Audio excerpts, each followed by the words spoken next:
Boker Tov, everybody. Nice to see everybody. Okay. Welcome to class number 63 in our ongoing look at the Siddur. So after a 2-week break for Hanukkah and New Year's and Christmas and related liturgical aspects of those times of the year, we're back to our regular programming. So we were in the middle of Nechemiah. I'll do a very brief recap, but after Psukei Zimra ends, really Psukei Zimra ends at Kol Anshamat Hallelujah, the 5 last chapters of Hallelujah we've mentioned, and then we should say Yishtabach. We have a brach at the beginning of Psukei Zimra, Baruch Shamar, and a brach at the end of Psukei Zimra, Yishtabach. And but we don't do that because we decided it's not enough to praise. We want to praise more. So we added in 3 forms of praise. One from Divrei Hayamim, from David HaMelech. We spoke about that about 3-4 weeks ago. By Baruch David, Hashem Leinei Kol Hakal. That's David HaMelech as he's nearing the end of his life, preparing the Jewish people and his son for the building of the Beit HaMikdash and giving over all the gifts. That's the first few psukim. It's actually pretty short. And then we start Ato Hashem Levadecha Ta'asita Deshmaim. The way we do where the Chazan ends, we do it kind of weirdly. We don't say Umelalim L'Shem Tifartecha. Like the Chazan doesn't end at Divrei Yamim, and then Ato Hashem Levadecha starts a new thing. He kind of ends at where does he end? He ends that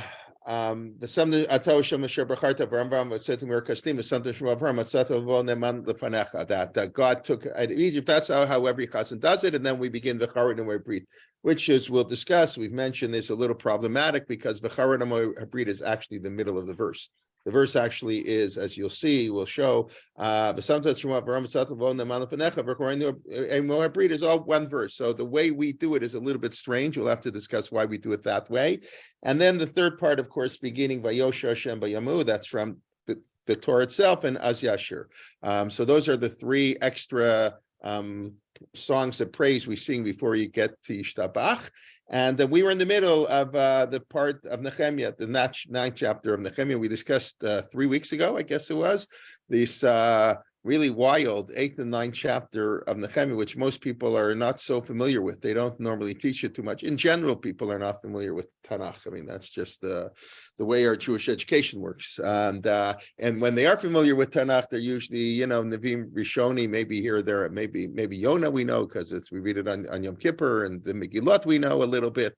But, you get into Divrei Hayamim and Ezra and Nechemiah and Eov and all these other books, it's they're not exactly as popular as Daf Yomi, let's put it that way. So the 8th chapter of Nechemiah deals with the problematic notion we discussed that the Jewish people were quite assimilated. The Jewish people coming back from Bavel, that was a minority of the people. The majority of people stayed in the Bavel and really assimilated. These are the people who came back, and they were totally ignorant and intermarried, as we discussed.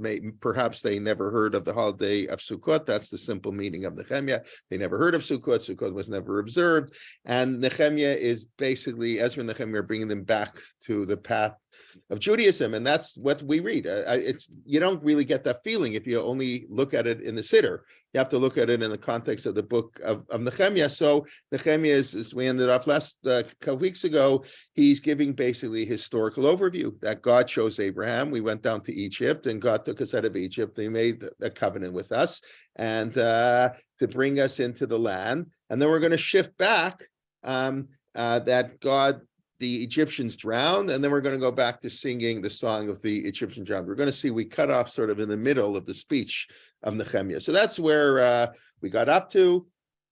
Okay, so the first thing to point out is what's missing here when this is true pretty much almost everywhere in the Torah. When we talk about the Brit and when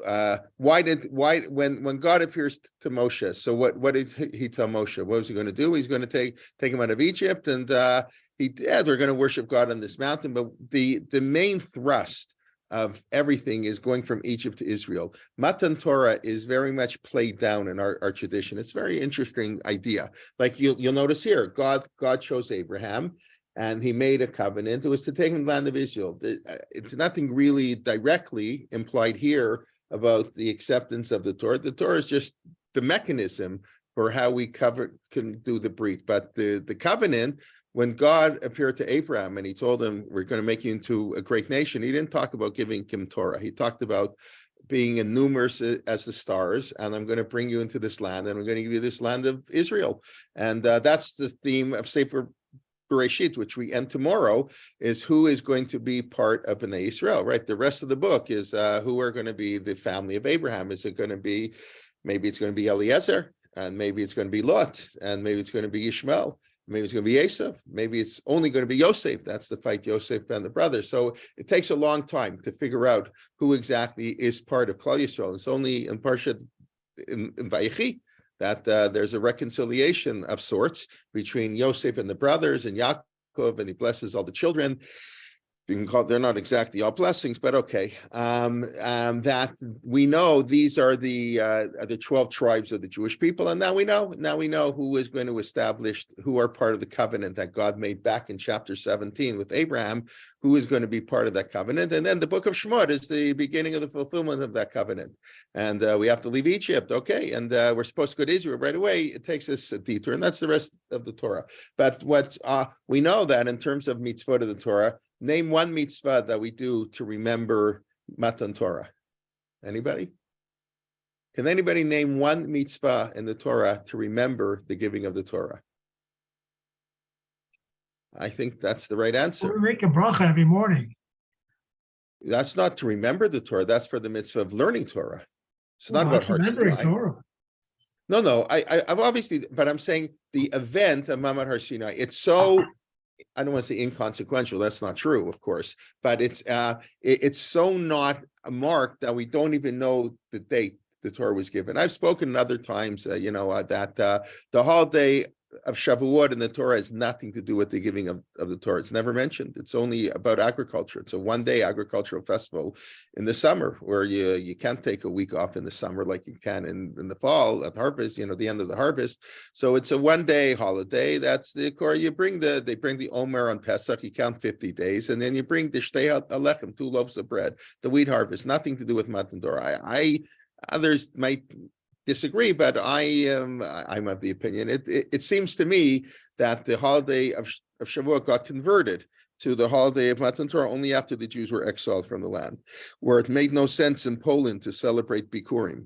So we the greatness of Chazal was they reinvented the holiday of Shavuot. We know that we got to around Shavuot, but the Gemara itself has a debate: the 5th, the 6th, the 7th of Sivan, because it's not really important, because Torah is all encompassing, but we don't specifically memorialize Torah. In other words, you're right, Seb. Anytime we do a mitzvah in the Torah, we're remembering, starting anything we do in the Torah, but there's no specific mitzvah really to remember that I can think of about Mamad Har Sinai. There is a notion of Zachor, that's one of the things we are to remember as an event, but there's no particular mitzvah. Now, if I ask you to list off mitzvot about the Exodus, you want to list them off? We'll be here all day, right? Any mitzvah you can think of. Zecher L'Yetzias Mitzrayim. It's going to say Kiddush tonight, mezuzah, honest weights in business, because God took us out of Egypt. Every other mitzvah in the Torah, tefillin, everything in the Torah is almost Zecher L'Yetzias Mitzrayim. So that's just, it's very, I don't know, it's a very interesting point. Yeah. Yes. Zecher L'Yetzias Mitzrayim at the end. The very last sentence. The very last sentence. Yeah. Oh, I'm sorry. Wait. Oh, okay, fine. Okay, so that's just an interesting point, that just to point out that it's the Exodus of Egypt that is a much more historical, important event that we commemorate in the giving of the Torah. That's throughout the whole Torah. That's everywhere we go. Everything we say, Zecher L'Yetzias Mitzrayim. So to here, that's the Brit. God, basically, what's the Brit? God took us out of Egypt. We're not going to Egypt, we're going to Israel. And the land of Egypt and the land of Israel are very different. The land of Egypt has the Nile. You don't have to worry about water. The land of Israel is the land where God can demonstrate his authority over us. He halts the rain. Maybe that's not true so much anymore today. Well, that's a whole other question, science and technology. But basically, Egypt is the land of plenty, as the Torah we see all the time. There is famine in Israel and plenty in Egypt. And that's was done on purpose, that we're supposed to have developed a special relationship. So the nation of Israel is really the contrast between Yetziat Mitzrayim and coming to Eretz Yisrael.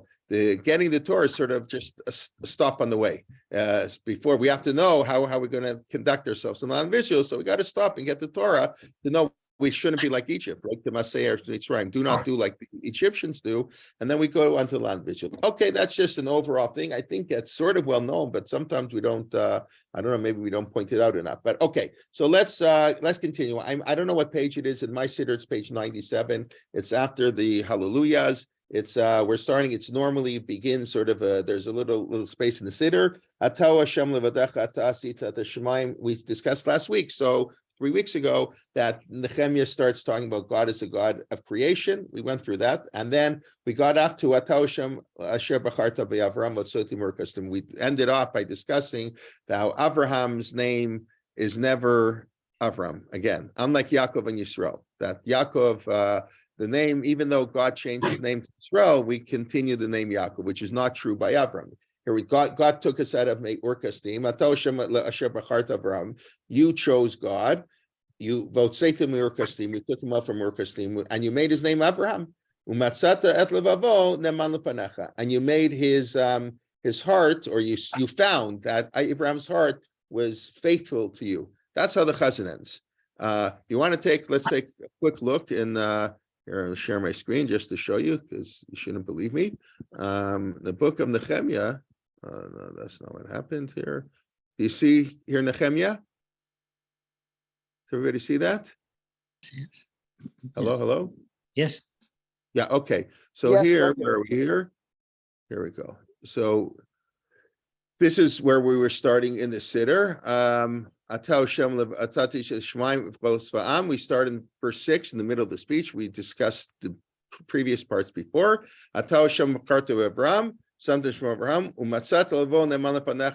Which we read as like the continuation of verse 7. No, this is beginning of verse 8. The son of Abraham, period.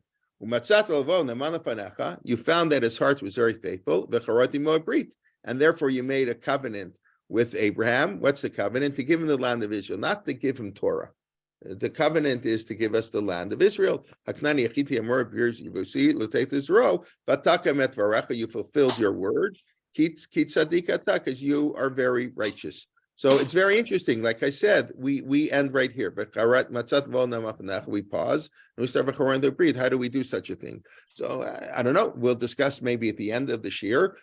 Probably historically, the way this happened, this is what I understand, is that Vekarot imo Habrit is what we say at a Brit Milah. Of course, the question is, why do we start in the middle? So in other words, now, when at a circumcision, the breed here is not a circumcision. The breed here is to going into the land of Israel, right? The circumcision is, as Rabbi Liebtag, I think, always likes to point out, circumcision is a sign of the covenant. It's not the covenant. The covenant is to God will make us a great nation and take us to the land of Israel. The sign of that covenant is you should circumcise all your male children. It's not that the Brit Milah is not the covenant itself. And but we say at a bris milah, they went hand in hand. In other words, as a sign right away, and that's where the Torah commands us to do brit milah right after God made the covenant with the land. So we say, and we start, the moel only starts v'chareinu brit. So somehow in our siddur, that's what we do. We divide the verse in the middle. It's kind of interesting. Okay, so let's just point out a couple things. Ato asher b'charta v'Avram. So God chose Abraham. How come?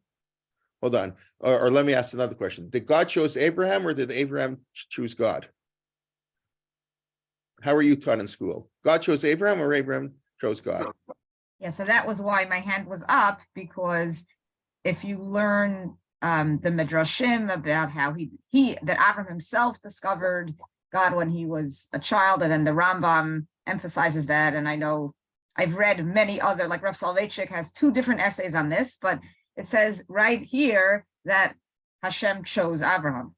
Correct. So that's the simple have shot. the backstory. The Midrashim, by definition, Midrash is not the simple reading. That's what it means. Midrash means a supplementary reading, an additional reading.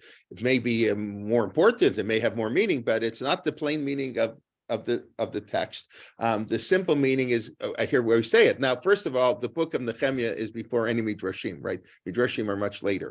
Right. Even the earlier Midrashim are later than anything in Tanakh. But Nechemiah may not have known about any of these Midrashim that Abraham had, smashed the idols, and even the Ramban in Chumash, who questions whether that's that famous midrash that Avram was thrown into the fire and Ur Kasdim and smashing the idols as well. Is it really true? It's just or not? Do we have to accept that midrash? But the simple pshat we say here is God chose Abraham, and as Rabbi Leipzig always likes to point out, I heard it from him first many years ago. That's the story. The book, that's the first 11 chapters. A Bereshit is why God chose Abraham. In other words, God creates man. If the goal was to have the Jewish people, if God's goal was to have a relationship with the Jewish people, he would have created the first Jew. That's not what he did. God's initial goal was to have a special relationship with humanity. He created Adam, and Adam, humanity, is creating the image of God. Though God chose man, he created animals to prepare, right? Man was created at the end, as the Midrash says, actually, so everything can be ready for man if we're married. If not, we say even an ant is created before you. But man is the ultimate, man meaning mankind, not Jews, no Jews in the world. Yes, I know Rashi, Yom Hashishi, that God created the world, he stuck up a right to borrow. It's all very beautiful, but that's not the simple meaning of the Chumash. The simple meaning of the text is God created mankind, and he wanted a relationship with mankind, and it didn't work out so well. And it worked out so not well that God had to restart the whole thing. And again, he started with a non-Jew. Noach. Noach's not Jewish. Shema Mitzvah B'nai Noach, where he started again. Okay, it doesn't work once, you try again. It doesn't work twice, he's going to strike out if it doesn't work a third time. So after it doesn't work with Noach, it may be a little better. God says, this ain't working. I got to pick somebody. I'm going to, I can't change the whole team. I'm going to change the management. So I got to replace the CEO and the top guys and whatever. So I have to look for somebody, and I'm going to make a special relationship with him. It's going to be his role to influence everybody else. That's what we call an Or Lagoim. It's going to be a man's influence. So God looked around and he said, "Oh, this guy Abraham, he's a great guy. He's a great guy." And now, obviously, the fact that God chose Abraham must mean Abraham had some connection to God. He was choosing God in a sense too, but it was really God who chose Abraham, not Abraham who chose God. He was the person who was, we had a find at the time. As a matter of fact, there's a beautiful shot. I heard the Sfat Emet, the first Ger Rebbe, living, 200 years ago. So he said, Vayomer lech lecha mi'artzecha, right? How did Avraham hear the call? He says, God made the call. Avraham was the only one who heard it. In other words, God was looking for somebody, and only Abraham picked up the message from God that I want to choose somebody. Come vote for me if you believe in me. And Abraham was the only one who came, but God chose Abraham. It's not so much, not so much that Abraham chose God. So that's what we say. We say it every day. We say it every day.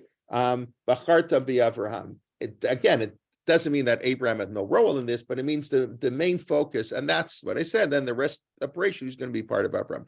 Then the Midrashim, which I think the Medrash always expects you to know Pshat.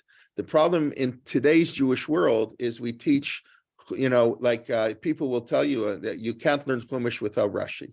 It's like forbidden. I know they just put some book in Cherem that I never heard of, Pshito Shel Mikra, because they wrote things, the Pshat against Rashi. What do you mean? Everybody writes Pshat against Rashi. What do you think?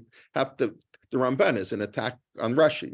Rashi says this, he's wrong. Even Ezra says this. What do you mean they disagree? Everybody disagrees. Everybody disagrees with Rashi. Rashi's great, but you have to understand that Rashi, it didn't really write Pshat. That's what the Rashbam, his grandson, complains, and he writes in Parshat Vayeshev, a very famous Rashbam. My grandfather told me that if I would have had time, I would have rewritten my whole commentary on the Chumash. According to the new Pshat, it's very hard to understand what that means. According to the new Pshat, that is revealed every day. In other words, Pshat is also, it's not static. Pshat is in motion. listen, we need, Marty Lection spoke a lot about this. What pshat is you need a 10-year course. And, and for much of history, we didn't focus on pshat. People focused on midrash. And the Gemara's focused on midrash halacha and etc. In Shadal, recent times, there are people who focused more on pshat, and today I think in Israel it's become much more common. The whole new approach, sort of Gush Etzion and Herzog, is to do a lot of focus on the pshat. In other words, read the Chumash with your own eyes before Rashi. I think it's and then figure out why Rashi says what he does. It makes Rashi more meaningful. In other words, Rashi learns Chumash without Rashi. Until everybody learns Chumash without Rashi. So we are so focused on the midrash. So the midrash assumes you know the pshat, and then we're just adding new layers. Okay. So why was it that God chose Abraham? What was so great? God chose Abraham because Abraham, the age of 3, that's also a debate in the Midrash. Some say the age of 52, because he was born in 1948, right? Everybody knows Abraham was born in 1948. It's a different calendar, but it's not insignificant for that he's born in 1948. And there's a midrash that says, the Ramban in his debate, this became a famous midrash. This was a major point in the debate between public Christianity and the Ramban, where public Christianity, the apostate, said that God rejected the Jewish people and he chose a new religion. Jesus is the founder of a new religion, because the midrash, the Gemara itself says that the first 2,000 years is tohu vavohu, the second 2,000 years is Torah, and the third 2,000 years is Yemana Mashiach. So what's 2,000 years tohu vavohu? That's 1948 before Abraham was born, and 52 years till he recognized God. So that's 2,000. And then the next 2,000 years goes from Abraham Avinu till around the time, if you do the calculation, Rabbi Yehuda HaNasi, the writing of the Mishnah. And then that's it. God replaced, and then we have 2,000 years of Yemot HaMashiach, the 2,000 years. That's obviously Christianity.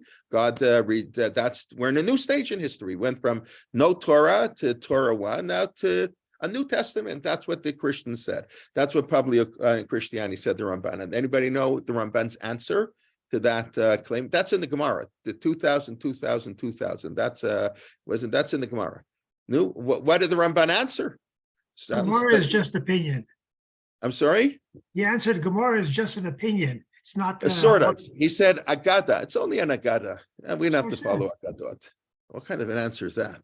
Oh, you mean, and if you do follow the Agadot, then the Christians are right. It's only an Agada. I mean, according to the Agada, Christianity takes over Jesus. It's a very fascinating answer. So whatever with the Ramban, what did he mean by that? But that's what the Ramban. But the Gemara says, obviously, we have a different understanding that it means the Mashiach. It could be true that represents an opinion. Maybe it represents Rabbi Akiva's opinion that Bar Kokhba was the Mashiach, and etc. For sure, it could represent a very not mainstream opinion. Agadot are not binding. That was the approach through much of Jewish history today. There'd be much in many Orthodox circles, they bind Agada as the same on Halakha, but that's not the classical approach of the Gaonim. Agada always had a lower status. It taught messages, but it didn't have binding authority. And you could disagree with the Agadot, and or you could say that it means the potential for Mashiach, but whatever it is, that was an idea. That's why some say Avram recognized God at 52.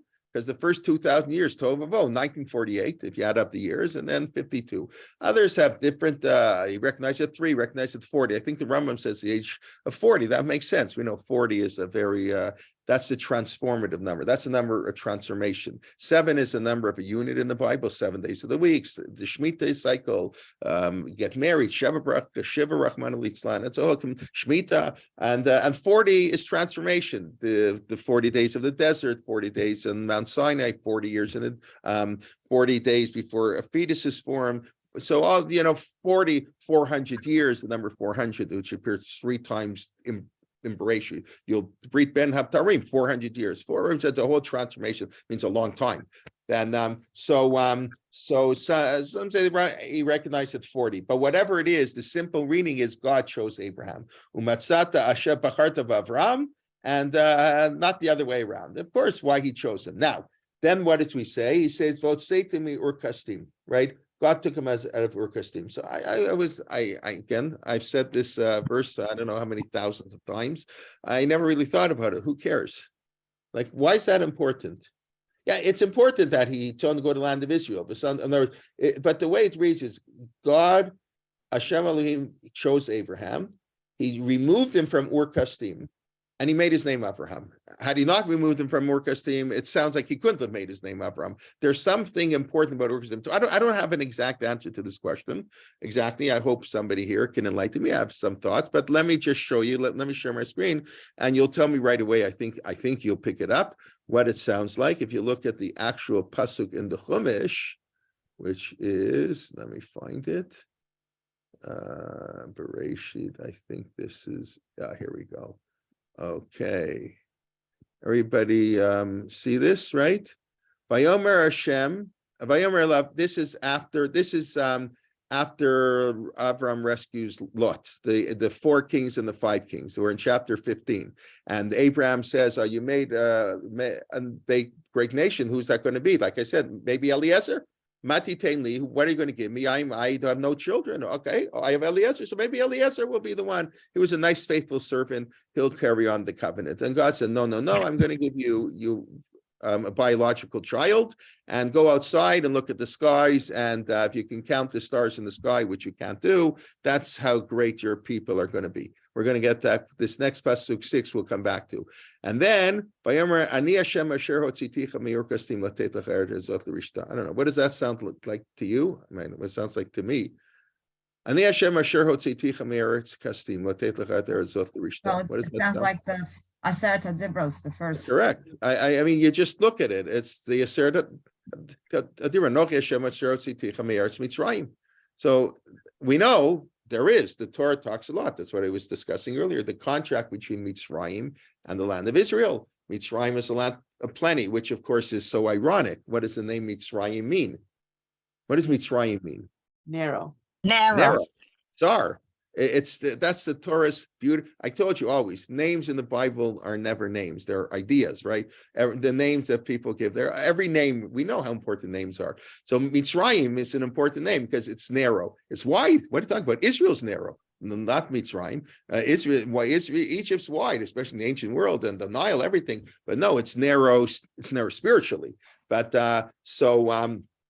but the same way it was important, God took us out of Mitzrayim. So I think there's a parallel. In other words, Abraham is the one who founded the Jewish nation. So we have the same idea. Like that's the idea the Midrashim say, that Abraham kept the Torah before it was given. In other words, Abraham represents the nation before we were a nation. So the same language, the same way you had to leave Egypt, you can't become a great nation in Egypt, the immorality, and that's the same thing, Ur Kasdim, right? The idolatry, whatever, Ur Kasdim. So it's not just, I had to take you out. There's a stress that God took Abraham from Ur Kasdim, and only then did he make a covenant. Only when we left Egypt could we become a true nation, right? We were, we had a lot of our foundation in Egypt, the same way Abraham had his foundation, right? I mean, Terach is the one who takes Abraham begins the mission to Israel, right? The end, the Parsha Noah, Terach goes, but he had to leave. You couldn't become a great nation with the family. That's very, very difficult. That was the first of the 10 tests, we assume, of Abraham, that he had to leave his family. That's not an easy thing to do. Lech lecha me'artzecha milodecha mibeit avicha, your household and your country and your family. That's a very difficult thing to do. And but that was the only way Abraham could be a great we could form a great nation. Okay. Umatzata et levavo ne'eman lefanecha. And you found his heart faithful unto you. What does that mean? Matzata et levavo ne'eman lefanecha. So you see the importance of the heart, right? Dover Rachmana libabai, right? That the heart is the most important. V'avta Hashem Elokecha b'chol levavcha. Right, that's how we begin the Shema. The acceptance of the yoke of heaven is with our heart, right? Our heart sees, and then our desire. Don't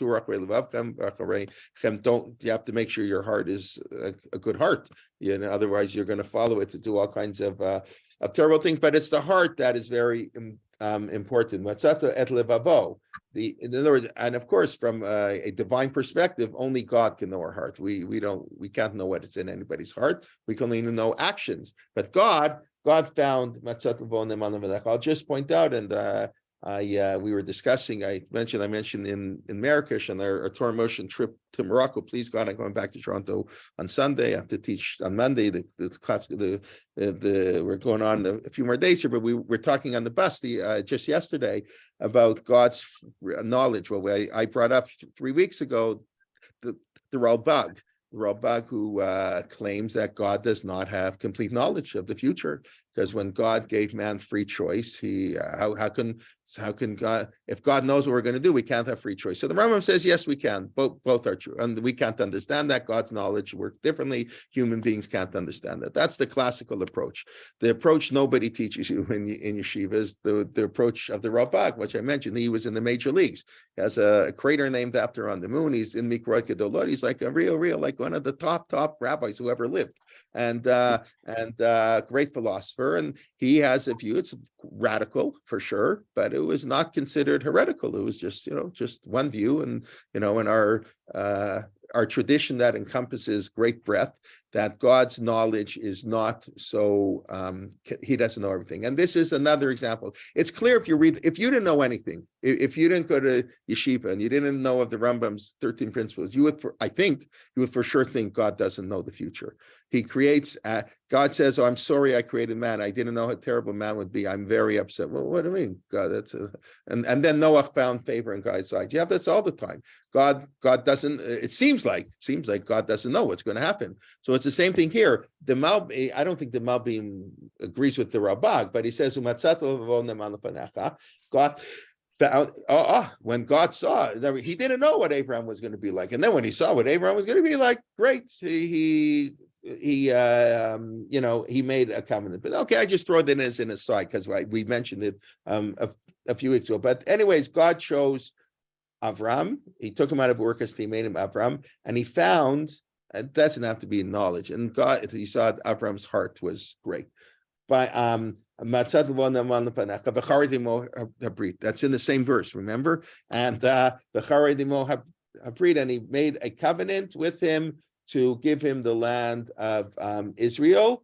Kitzadikata. So what does that mean? Because he's a tzaddik. So let me just, so in case you don't have your Siddur open, I'll go back to share the screen. Give me a second, go back to Nechemiah here. And I'm sorry. That's the verse. And he made a covenant to give him that. So first of all, I find it very interesting. I said it's the same verse, right? People don't realize it's the same verse. It's like immediate. I just find there's something to this, that God found Abraham was faithful, and immediately, like it's the next word, like the way Nechemiah is presenting the story, the next word is that God made a covenant. Once God is looking around because the world's in pretty like crummy shape. He destroyed the world once already. And then now the second time he had to disperse us into 70 nations. And we're not such great people. The world is pretty corrupt place. And God is looking and he's, I found Abraham. His heart is pure. Immediately God makes the covenant with Abraham. I just find the sort of the way it reads, it's so quick. Now we separate it. So this, this is already, I know it's very homiletic, but I think there is something to it. We separate it because it's not true anymore.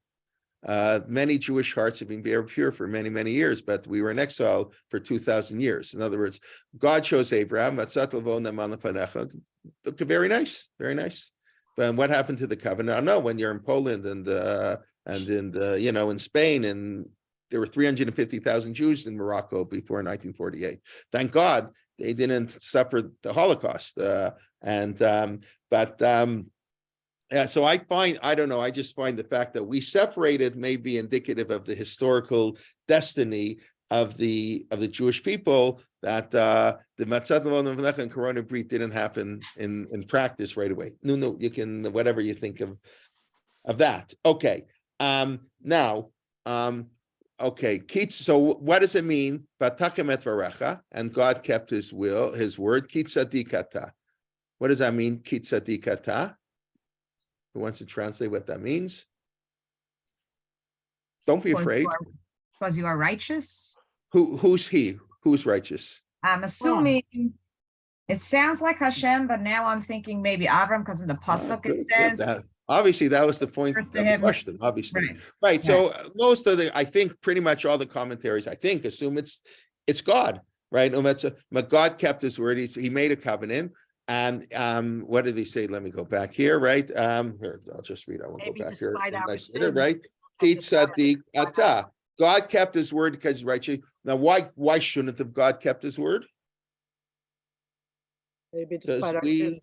we were sinners. That's what the commentaries say. Even though we sinned, right? You mentioned that's the prophecy of Yecheskel, that even though I'm going to take you back to the land of Israel, not because you're worthy of it, right? I mentioned that other times, I'm sure, I think, Rav Soloveitchik's such a beautiful answer, pithy answer. Why did our generation merit the creation of the state of Israel? You know, the Rav's sharp answer. Again, it was like off the cuff. I wasn't there, but this is what I hear. Why they asked Rabbi Salvate, why the Vilna Gaon's generation was more righteous than we are? And you know, a lot of our grandparents were more righteous than we. Whatever it is, I don't think this is the most righteous generation in Jewish history that were worthy. And obviously that God created the state of Israel through based not only non-religious Jews, through anti-religious Jews. I mean, there are very few religious Jews who were in favor of Zionism before 1948. That's obvious. And many of these were anti-religious. So why did God give this generation, comprised of many anti-religious Jews, the state of Israel? So what was the Reb's answer? We needed We more. did it. We needed it. That's correct. We couldn't survive without the state of Israel. The Vilna Gaon could survive without the state of Israel. Other generations, we were so weak after the Holocaust. The Jewish people couldn't go on. Without the state of Israel, the Jewish people couldn't have survived after the state of Israel. We're not so worthy. So that's what Nabi Yecheskel says. I'm sick and tired of Echilul Hashem.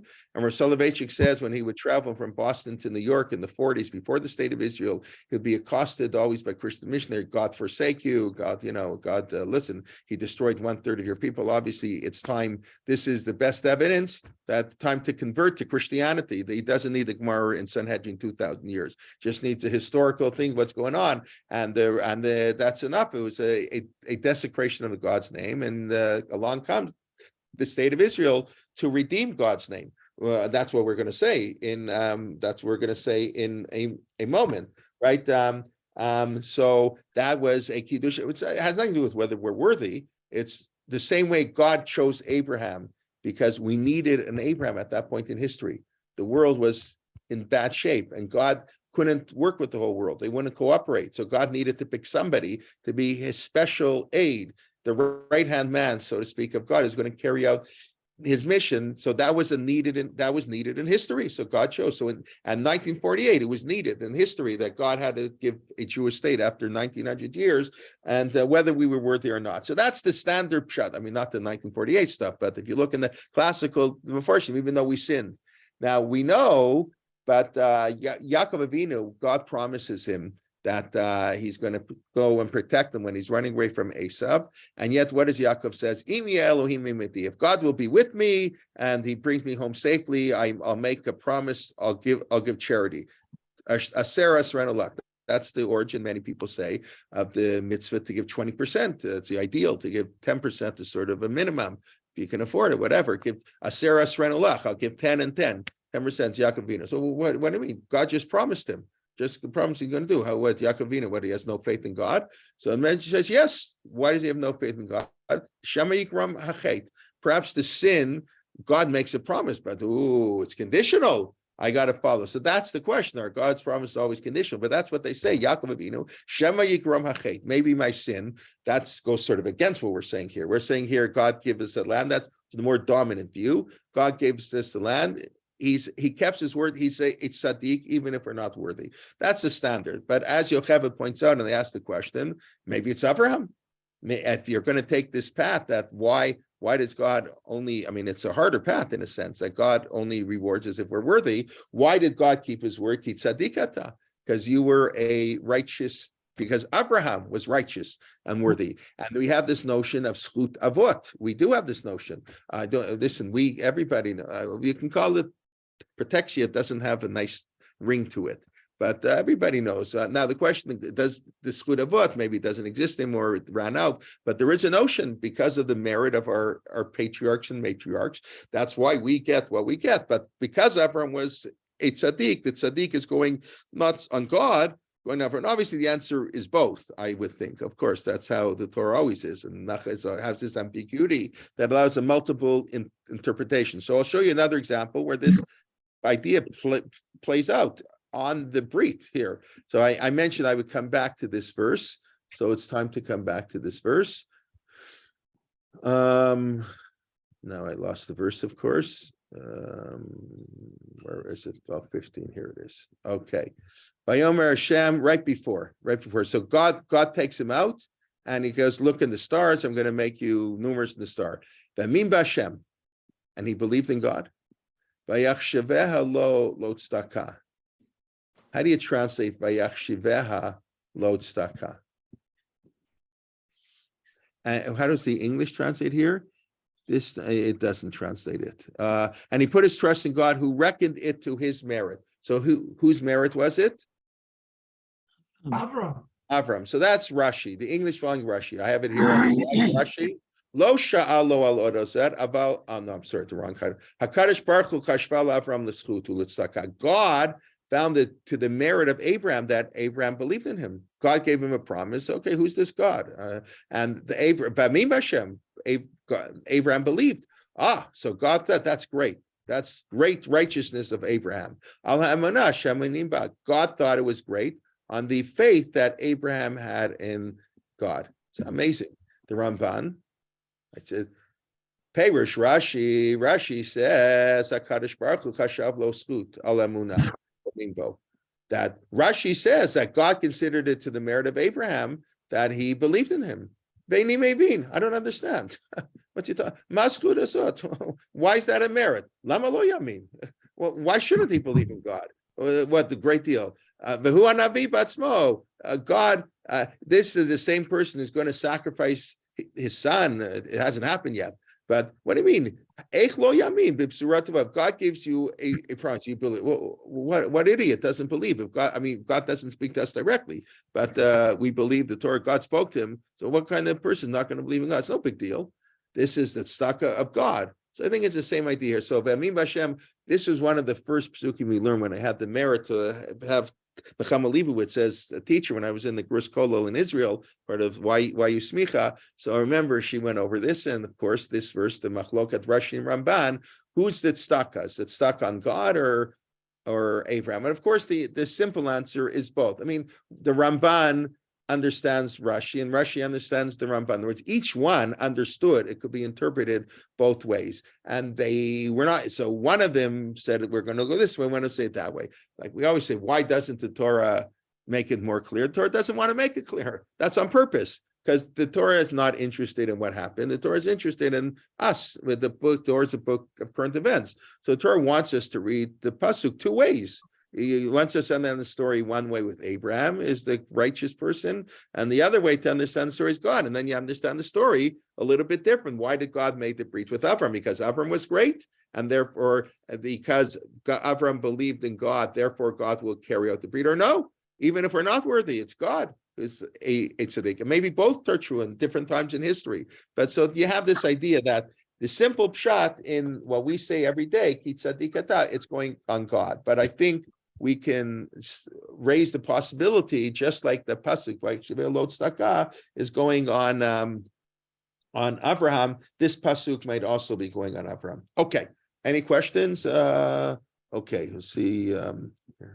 Okay. We'll do the questions later. Okay. We did this last week. Here I'll go back to the verses in Nechemiah, which of course are in our Siddur, but just so you can have them. Okay, here we are, Nechemiah. Okay, Vekarot Habrit, you see the same verse, God gave us the land. Great. Vatera et ani avotim Mitzrayim. So I said, we discussed 3 weeks ago, this is reminiscent, the Haggadah, right? We have already the Aseret HaDibrot. Here we went down, he saw our affliction in Egypt and our cries, and he made otot umoftim beparo.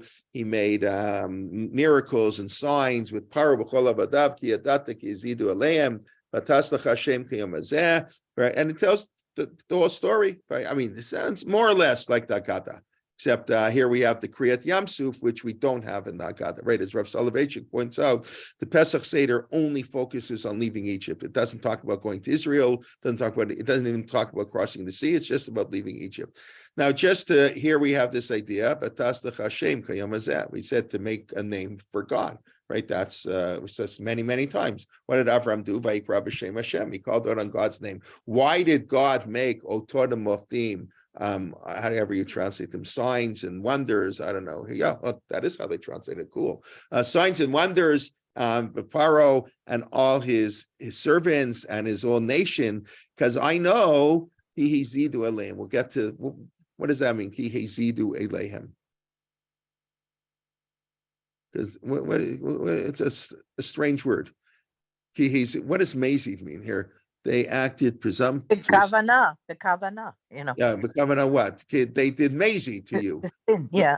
In other words, Yeah. a shogeg means you did something wrong by accident. Mazid is you did it because you wanted to do something wrong. So the Egyptians enslaved us not because they wanted to fulfill God's covenant. The Egyptians were very pious and they knew that God had made a promise to Abraham. Right? That's the question. The classical commentaries ask, why do you punish the Egyptians? They're just carrying out God's will. God said. So the simple answer, don't worry about God's will. It's not your responsibility to carry out God's promises. God can find other people to persecute. You don't have to do it, even if they knew about it, right? But that is a class question. Well, why are they punishing them? They're just doing what God said to do.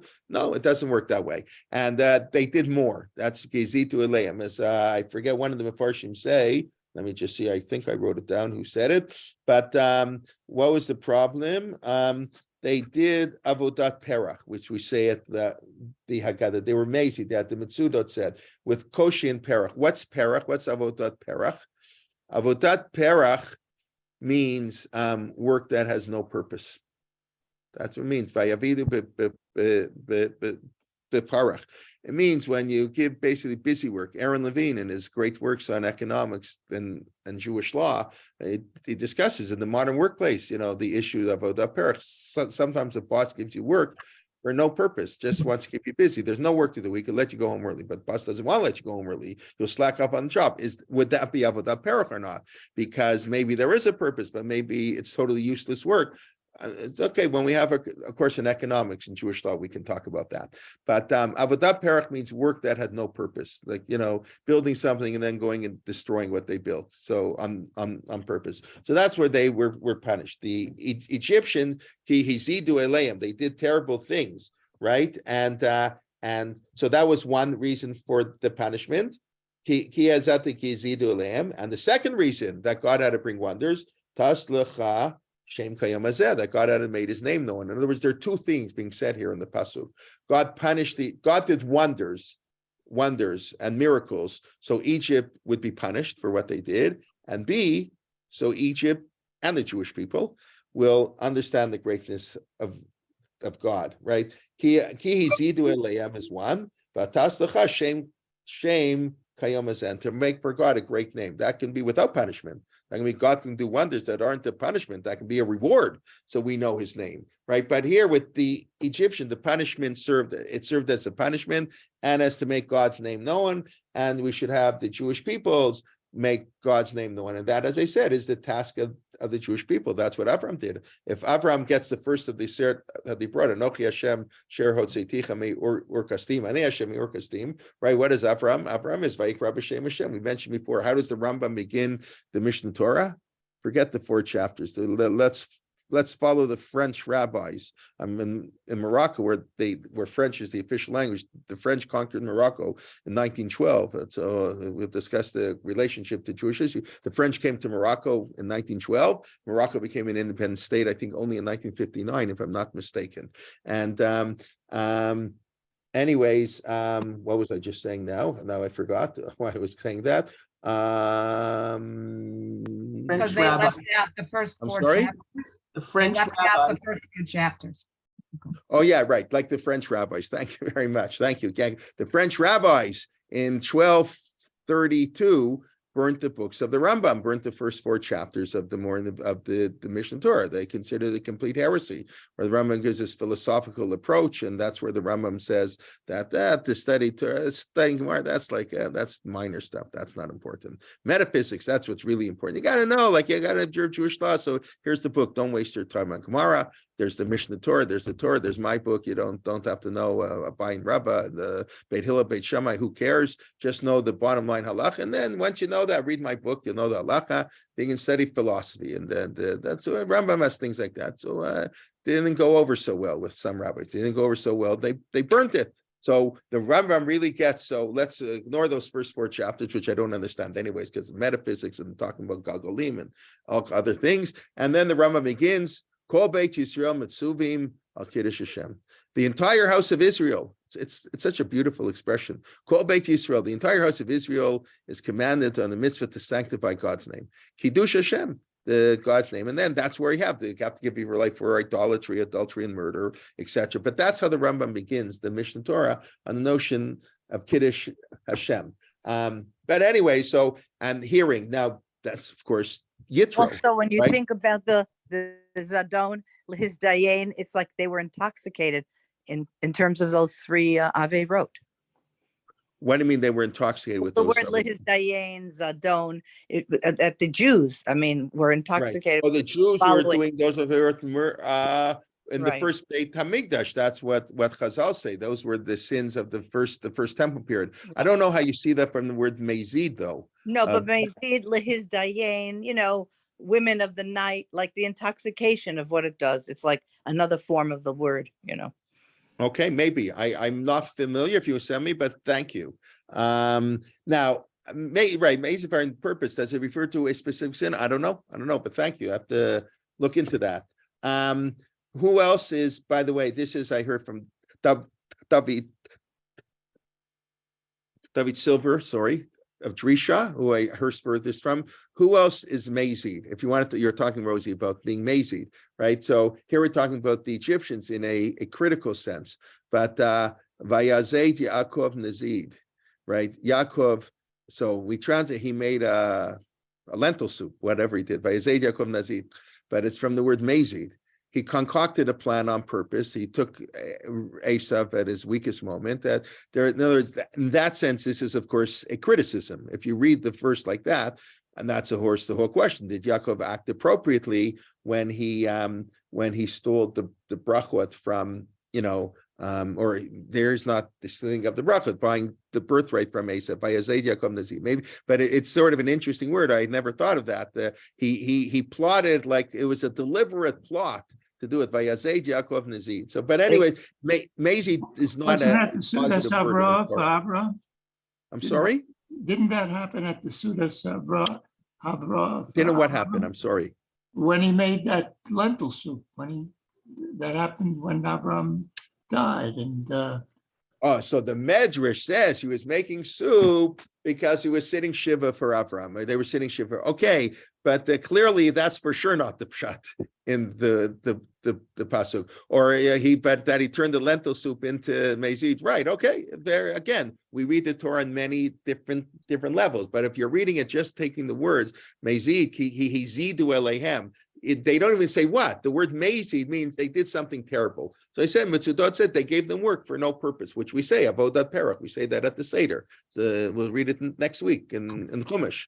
Vayavidu Yisrael beparach. I think that's the verse in the first chapter in Shemot, right? So Vayazed Yaakov Nazid, if you assume it's the same word, which it sounds pretty much like it is, then it's obviously that's the Torah's way. That's just using the Torah's way to be critical of what Yaakov's action was. Okay, what I wanted to do, but I see I'm not going to get there in today's class, but okay, that's part for the course. Okay, so then we finish by we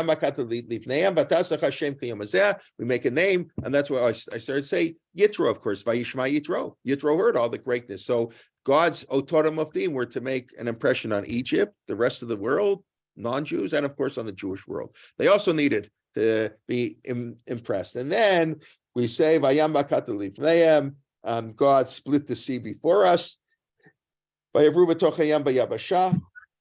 we crossed the dry land, and the Egyptian drowned, which is basically exactly almost word for word what we're going to say in a moment. Vayosha Hashem and then Az Yashir. In other words, this is Nechemiah that we're going to read in Az Yashir in 20 seconds after we say this. And in the morning, we're going to say, where do we say? It's the same thing. Nechemiah is just repeating what it says in the Chumash.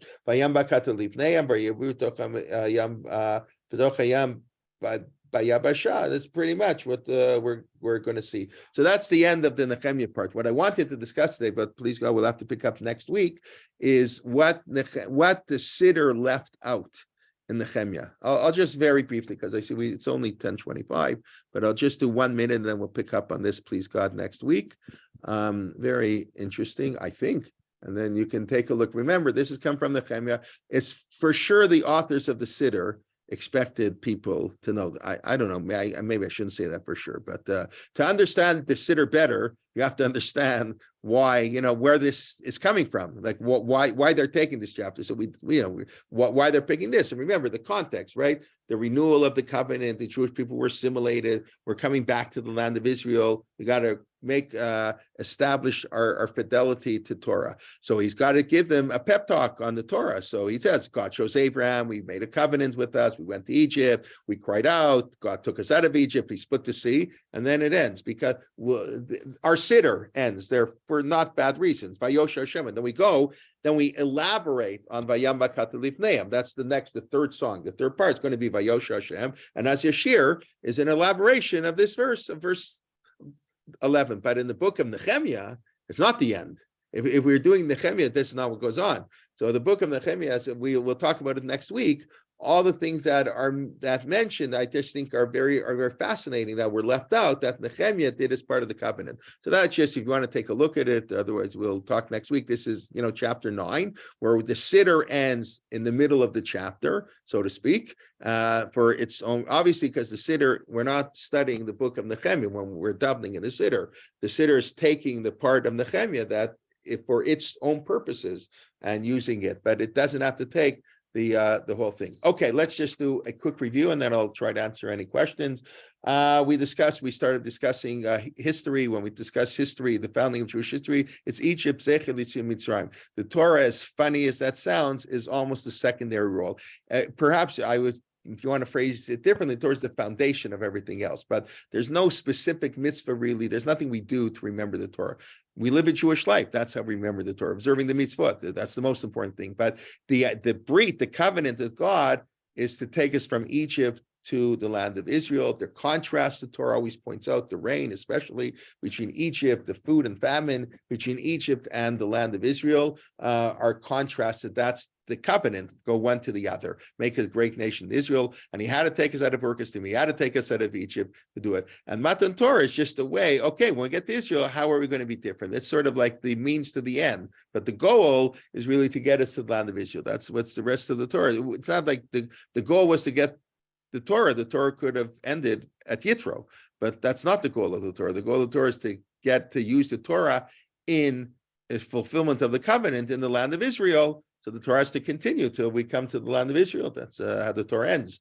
Okay, and then we just went through. God chose Abraham. That's where was it Abraham who chose God or God chose Abraham? We say no, God chose Abraham. Maybe, of course, why he chose Abraham. Abraham's a good guy, but we explain why historically the development of the Torah.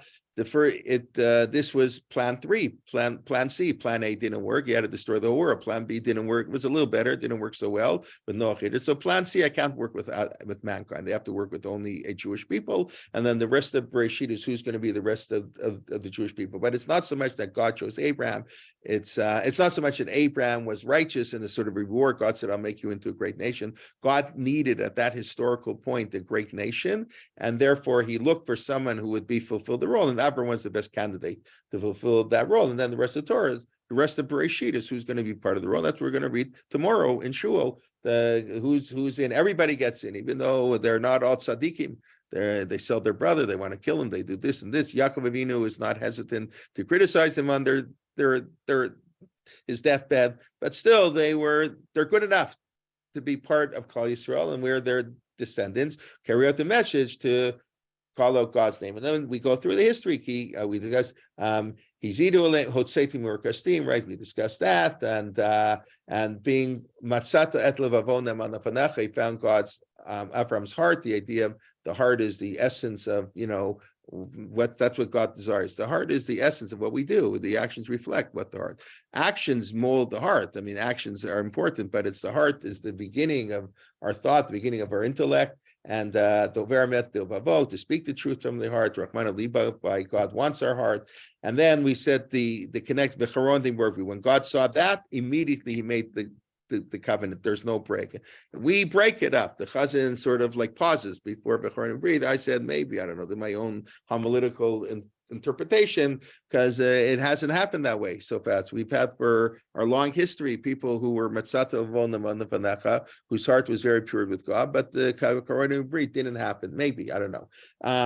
Anyways, okay. And then we discussed the breed, of course. The Brit Milah is just the symbol of the Brit. And God kept his word because he is a tzaddik. He can be Abraham.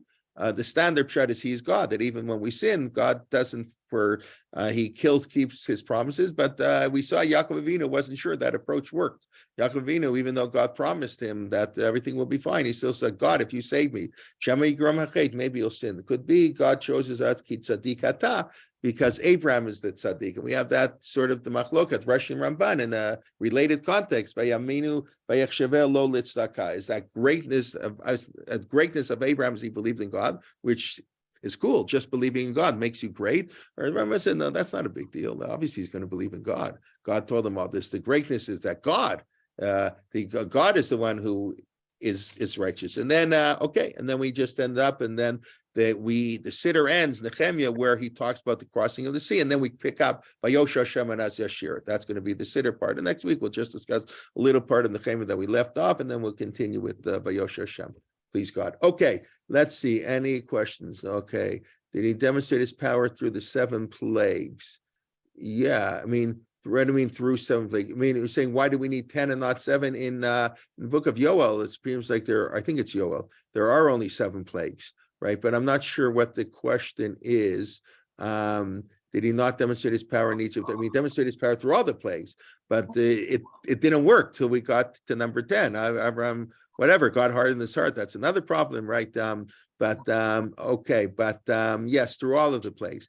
Abraham chose God, and in doing so, a real relationship that was real. That is why the relationship finally worked. Yeah, of course, once God chose Abraham had agreed to be chosen. I mean, God wanted other people, right? God probably wanted Esav to be chosen. I mean, Yitzchak wanted Esav to be chosen. Esav didn't reject it. Lot rejected. Abraham risked his life, goes to war to save Lot. Obviously, he wants Lot to be part of the covenant. Lot didn't agree.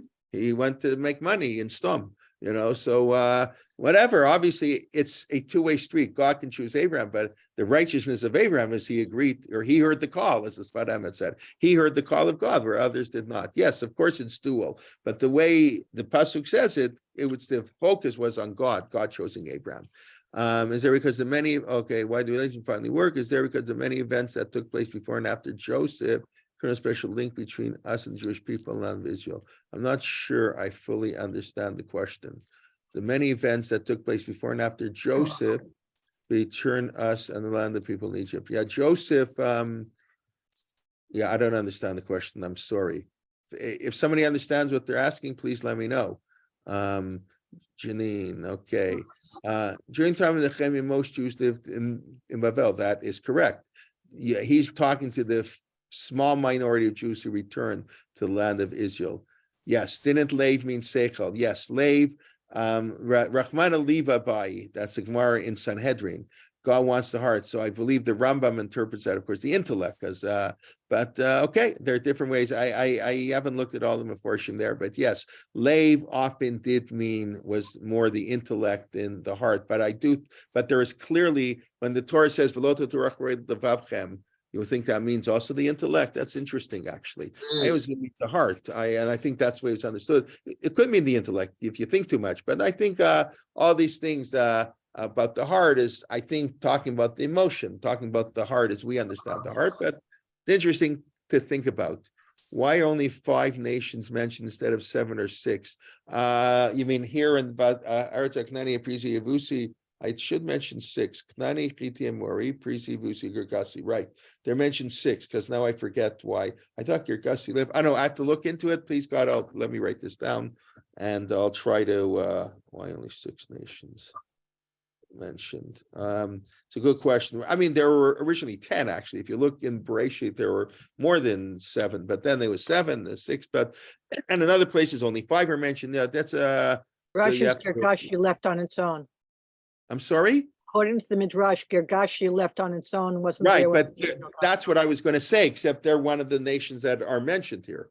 There was had Gergashi been left out, that would have been a good answer. Why only 6? But they're actually mentioned. That was the answer I originally thought. But they're one of the 6 mentioned. So that I now I don't know off by hand who's missing, which is pretty. We better find out.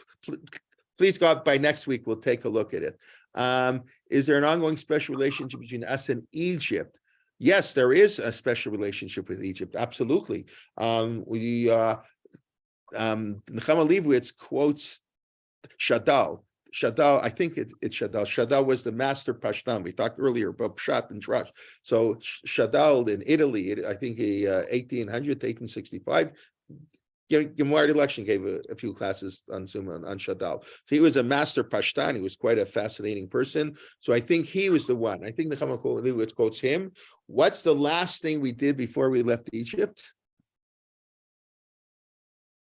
We asked for presents. Ask for presents. Why? Why? So we should have good memories of the Egyptians. We should like them.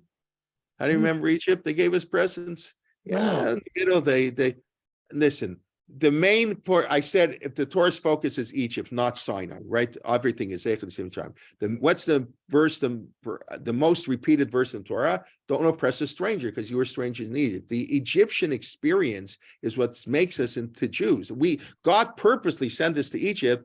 I mentioned this before. He served us in the most powerful country in the world. To see power and advanced country. Unfortunately, that doesn't combine with the moral greatness. But our goal is to be the great nation that's great morally and intellectually and technologically advanced. We've spoken about that. So God didn't want it. He wanted us to see it. He wants to see the pyramids. He wants to see great things. Absolutely. We want to learn great things from Egypt.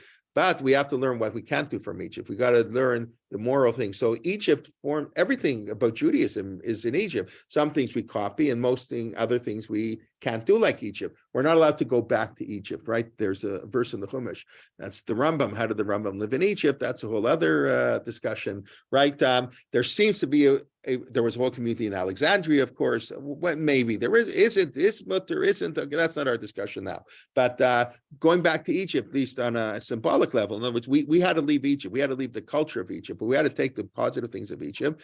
And we're allowed to marry Egyptians, unlike Ammoni and Moabi. We're never allowed to. I mean, in theory, right? Ruth could only convert because she was a female, but Ammoni and Moabi are prohibited. Not Egyptians. We have to be thankful to our Egyptians. They gave us hospitality for 210 years. Yeah, they weren't always nice, but for much they were nice. So God wanted us to remember. That's how Shadal explains the last. And what was done have a for good you. taste. Listen, I don't want to talk now, but I'll just mention because the year is officially over. So we'll mention.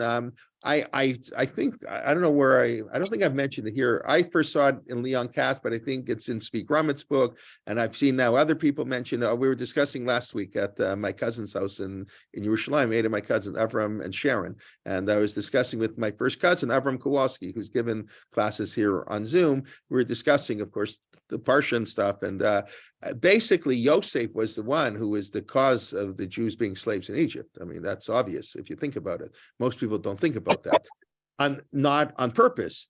But Yosef, what did Yosef do? And why did Paro like Yosef? Because Yosef gave Paro all the power in the world. He centralized power. He says right away on this dream, he says, come, you're going to collect everything. What did Yosef do? He took the Egyptians, he moved them away, he he nationalized the whole economy. That's why it's in the Chumash. Why does the Chumash waste 14 verses telling us what Egypt did, and he moved this and he didn't move the priest? He basically removed everybody. He gave all the power to this to Paro. He centralized 100% of the power. That made it very easy to 2 generations later to turn them into slaves. Had the Egypt been a capitalistic society that it was like, would have been he couldn't have done that. It was Yosef who gave the framework that allowed the Jews to be slaves. He didn't understand, didn't mean it, but that's I think what came out of it, and that's what my cousin Avram was saying to me last week, that Vayaka Melech Chadash Asher Lo Yadat Yosef. What does it mean? It says the Egyptians hated the Jews. Why did they hate the Jews? Because they blamed Yosef. It was their food. They grew the food, and Yosef took it away from them. And then he made them sell everything. Oh, you want your food back? Oh, you got to pay for it. We don't have money. Some of your cattle, sell everything. He destroyed the people. Oh, this Jew, he ruined our economy. Then you have to think about it from the perspective of the Egyptian. That's why Yaka Melech Chadash, a new king. They said, okay, we don't like this Yosef guy and his descendants. It really, on the one hand, he saved Egypt. It's very complicated. It's Very the good, the complicated. bad, and the ugly. The good, the bad, and the ugly. Yeah, it's not even. It's unintended. I would say it's unintended consequences. In other words, Yosef was doing it to save Egypt, and listen, we know all kinds of decisions that were made by great people that turned out to be horrible, and they meant well, but sometimes maybe that's God's will. Whatever. Remember, God wanted us to be slaves in Egypt, so Yosef. That's how God arranged it. That is whatever it is. But if you look at it, just reading the story, it's easy to see how Yosef played a role in allowing the Jews to become slaves, because he gave Paro the power. But I don't think that's what you meant about the ongoing relationship between Egypt and the Jewish people. But the Torah wants us to have a good memories of Egypt. That's where we became a nation. Yeah, they had to get punished, but they did many good things for us, and we learned many great things from the Egyptians. We just have to learn what we can't learn from the Egyptians. Does it make sense? Okay, I hope that's made a little bit of sense. And okay, is there an ongoing special relationship? So we need to learn important lessons. Yes, right. The core, absolutely, we ought to be slaves. That was the core Habrit. Egypt is described as a melting, not a melting pot, a smelting. The gold, like you smelt the gold, it refined us. It was a refinery. Absolutely, going to Egypt was very, very good for us. We needed it, but we had to suffer. We had to get rid of some things. That's like always like that. Sometimes the Jewish people needed that experience. It wasn't pleasant. Maybe it was, maybe whatever. It could be more pleasant, less pleasant. But and by the way, the Ramban says the killing of the babies was for a very limited period of time. Most of it's not like for 80 years, they were 200 years, they were throwing babies in the water. Not Paro, that's I think how the Ramban says. The daughter of Paro sees this baby floating, and she tells her father, like, no, enough of this, like killing all the Jews. Very short time, because when Aaron and Miriam were born, there was no issue. And right after Moshe was born, there's no issue for a couple years. And how many babies were really thrown? No, we don't really know. In other words, Paro said to do it. But remember, Paro says every Egyptian should throw their own babies too. If you look in the end, a Perek Aleph, you'll read on, I guess, next week, Paro by Yitzhava Kol Amlei more. Paro, it's not just the Jewish babies. Whatever, it's more complicated, it's late, but just to point out, that's why we have to study the Chumash. It's such a rich book, and there's so many levels to read it on. And yes, Yosef is at Tzaddik, the only one of our heroes known as a tzaddik, but at the same time, obviously we know Yosef was a human being with faults, and he grew as a human being, but perhaps he left he created a situation so God's plan could be fulfilled. Let's say it in a frum way, that God's plan could be fulfilled. He set it up that we become slaves. Okay, please God, next week we'll continue. We'll finish up here what's missing in the Siddur, and then we'll continue as Yashir. And okay, look forward to seeing you. Everybody have a wonderful. Yashir koach, chazak chazak, v'nitchazek. Thank you. Okay, everybody be well. Rabbi, can I ask one very Nice to see you, fast Mr. question? Zucker. Hope you're feeling well. And Zeb, no, please God, I'll be in Toronto on Sunday. I'm in Marrakesh, Morocco, for over Shabbos, our Torah motion trip. So here I was in Israel for a week, and now I came here. So Baruch Hashem, it's fair. I'll say a little secret. Don't tell anybody. We'll cut the recording. I went swimming an hour ago, outdoor swimming. January. What's the day? January the 6th. Whoosh. You can't do that in Casablanca, but you can do that in Marrakesh. I think it's so anyway. So I mean, that's not why we're here. We're here in a Jewish history trip, but a little bit of, anyways. Okay, everybody. Have a wonderful Shabbat. Be well. Thank And of you. course, on Shabbat Sunday, shalom. Rabbi Liebtag, we're starting all our new classes next week. I hope if you haven't registered yet, come to all the new classes. We're starting next week and beginning with Rabbi Liebtag at 11:15 on Sunday morning. Okay, Shabbat Shalom. Be well, Yasha everybody. Toda Rabba. Okay, Vakasha. Toda.